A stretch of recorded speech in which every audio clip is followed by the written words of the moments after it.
Hello everyone, आज हम लोग बात करेंगे ऑपरेशन सिंदूर के बारे में। ऑपरेशन सिंदूर वो ऑपरेशन रहा है जो कि 7 मई 2025 को स्टार्ट किया गया था, लगभग सुबह 1:05 पे। और यह एक बहुत ही स्ट्रांग और केयरफुल्ली प्लान स्ट्राइक था टेररिस्ट कैंप पर, जो कि कहाँ पर सिचुएटेड था, पाकिस्तान के अंदर। ठीक है। तो ये बेसिकली रिटेलिएशन एक ऑपरेशन था पहलगाम टेररिस्ट जो अटैक हुआ था उसके रिटेलिएशन में। और पहलगाम टेररिस्ट अटैक जो हुआ था वो हुआ था 22 अप्रैल 2025 को।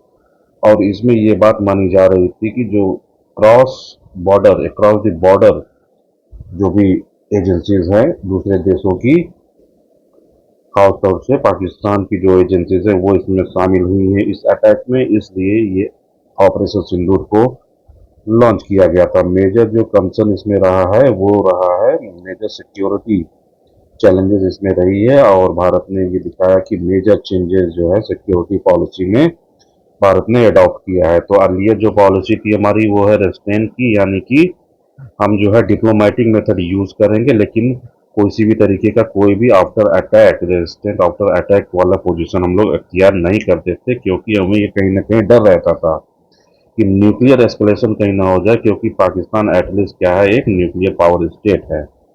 तो कहीं न्यूक्लियर एस्केलेशन ना हो जाए, इसलिए हम जो है अवॉइड करते थे किसी भी तरीके का अटैक करने के लिए। लेकिन अब ये पॉलिसी चेंज हो गई है। न्यू पॉलिसी में न्यूक्लियर थ्रेट जो है अब हमें स्टॉप नहीं कर सकता है, रोक नहीं सकता है किसी भी क्रॉस बॉर्डर अटैक के को रिटेलिएट करने के लिए। तो अगर किसी भी तरीके का क्रॉस बॉर्डर अटैक अगर होता है तो हम उसको क्या मानते हैं, एक्ट ऑफ वॉर। और उसको एक्ट ऑफ वॉर मानते हुए हम डायरेक्ट रिस्पॉन्स टू अटैक अख्तियार करते हैं, यानी कि हम डायरेक्ट अटैक करते हैं इनमी पर और जो है टेररिस्ट पर। और एक्सटर्नल जो प्रेशर अभी तक हमारे ऊपर रहा है उसको हम लोगों ने क्या किया है, दरकिनार कर दिया है, डिसरिगार्ड कर दिया है, यानी कि डायरेक्ट रिस्पॉन्स। और ये रिस्पॉन्स किससे रिलेटेड है, बेसिकली जो है डायरेक्ट अटैक से रिलेटेड है। तो ये हमारी नई पॉलिसी अभी कुछ इम्प्रूव हुई है। और इस ऑपरेशन सिंदूर में जो 3 ब्रांचेज हैं भारत के भारत के भारत में 3 जो ब्रांचेज हैं, इंडियन आर्मी, इंडियन नेवी और इंडियन एयर फोर्स, इन तीनों ने बहुत ही अच्छा कोऑर्डिनेशन इसमें प्रेजेंट किया था, बहुत अच्छा टीम वर्क इसमें प्रेजेंट किया था। और all 3 forces work together in very coordinated manner. तो ये जो स्ट्राइक हुई थी इसमें बेसिकली जो इम्पोर्टेंट चीज़ें थी वो ये थी कि जो टारगेट था उसको बहुत ही एक्यूरेसी के साथ, बहुत ही प्रिसाइजली उसको एस्टिमेट किया गया था और टारगेट किया गया था। जो भी वहाँ पर टेरर कैंप थे उसको बहुत एक्यूरेसी के साथ टारगेट करके डिस्ट्रॉय किया गया था। और उसके बाद ऑपरेशन जो था ये बहुत ही डीप इनसाइड जा करके टेरिटरी जो रही है पाकिस्तान की, उसमें काफ़ी अंदर तक जा करके इस ऑपरेशन को अंजाम दिया गया था। और टेररिज्म काइंड ऑफ जो भी एक्टिविटीज़ है ये अगर हमारी सवाल पे कोई अगर इंड्यूस करेगा तो उसका हम जवाब बहुत ही कठोरता के साथ देंगे, ये हमने इसमें एक मैसेज दिया है अपने पड़ोसियों को। और मेजर जो टारगेट प्लेसेस जो रहे हैं जहां पर कि टेररिस्ट कैंप थे पाकिस्तान के अंदर, वो बेसिकली है महावलपुर और मुरीद के। ये दो ऐसी जगह है जहां पर ये माना जा रहा था कि यहाँ पर टेररिस्ट कैंप हो सकते हैं। तो यहाँ पर अटैक किया गया था। तो इसके बाद फिर 9 और 10 मई को पाकिस्तान ने रिटेलिएशन किया भारत के कई एयरफोर्स बेसिस पे। ठीक है। तो पाकिस्तान एयरफोर्स ने ट्राई किया कि कई मिलिट्री जो टारगेट्स हैं भारत के अंदर उस पर इन्होंने अटैक किया। और उसके रिस्पॉन्स में मई 9 और 10 को ही भारत ने अगेन फिर रिटेलिएशन किया और काउंटर स्ट्राइक किया फिर से। और इसमें करीब 10 से 11 ऐसे पाकिस्तानी एयर बेसेस थे जहां पर भारत ने अटैक किया, इंडियन एयरफोर्स ने अटैक किया। और उसमें से जो कुछ सबसे इम्पोर्टेंट रहे हैं वो है नूर खान, मुरीद, भोलारी और सरगोदा। तो ये वो जगह है जहाँ पर हम लोगों ने अटैक किया। और उसके बाद अगर सिग्निफिकेंस की बात की जाए तो इसमें जो पहला सब सिग्निफिकेंस है वो है ये एक बहुत ही फास्ट रिस्पांस था। और ये शो करता है कि भारत की जो रिस्पांस करने की जो कैपेबिलिटी है वो काफ़ी तेज है। और एक्यूरेट टारगेटिंग हम लोग करते हैं और बहुत ही एक्यूरेसी के साथ और प्रिसीजन के साथ हम टारगेट पे अटैक करते हैं। और साथ ही साथ जो मिलिट्री प्लानिंग रही है वो बहुत ही स्ट्रांग तरीके से की गई थी। यानी कि आगे भी अगर चल कर के इस तरीके की कोई घटना अगर हमारे सॉइल पे अगर अंजाम देता है तो उसके रिटेलिएशन में हम एक बहुत ही स्ट्रांग मिलिट्री प्रोग्राम फिर से लॉन्च करने में सक्षम हैं।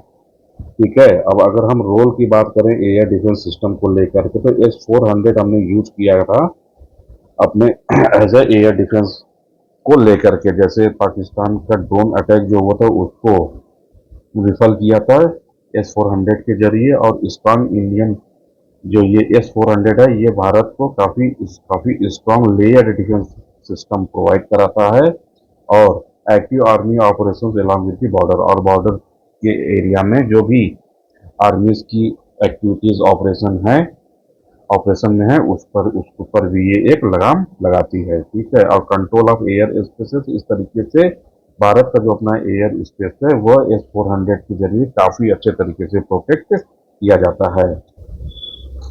ग्लोबल डिफेंस असेसमेंट की अगर हम बात करें तो ग्लोबल लेवल पर जो है काफी जो है इस बात को तारीफ मिली थी कि जो ये जो मिलिट्री ऑपरेशन लॉन्च किया गया ये बहुत ही कम इस तरीके के मिलिट्री ऑपरेशन अभी तक किए गए हैं और इतना तेजी से और इतना प्रिसीजन के साथ। तो उसके बाद ये सारे घटनाक्रम जब हुआ तो फिर उसके बाद पाकिस्तान ने रिक्वेस्ट किया सीज फायर के लिए।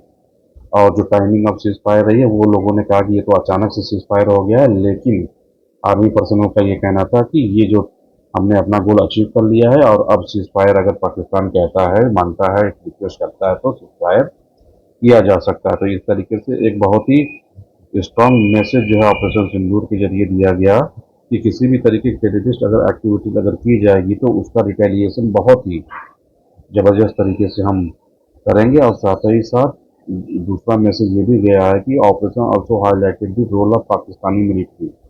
इससे हमें यह भी पता चला कि ये जो अटैक था इसमें पाकिस्तानी मिलिट्री का भी हाथ था। तो आगे से पाकिस्तान को इस चीज़ से परहेज करना चाहिए अगर वो आगे इस तरीके की रिटेलिएशन अगर नहीं चाहता है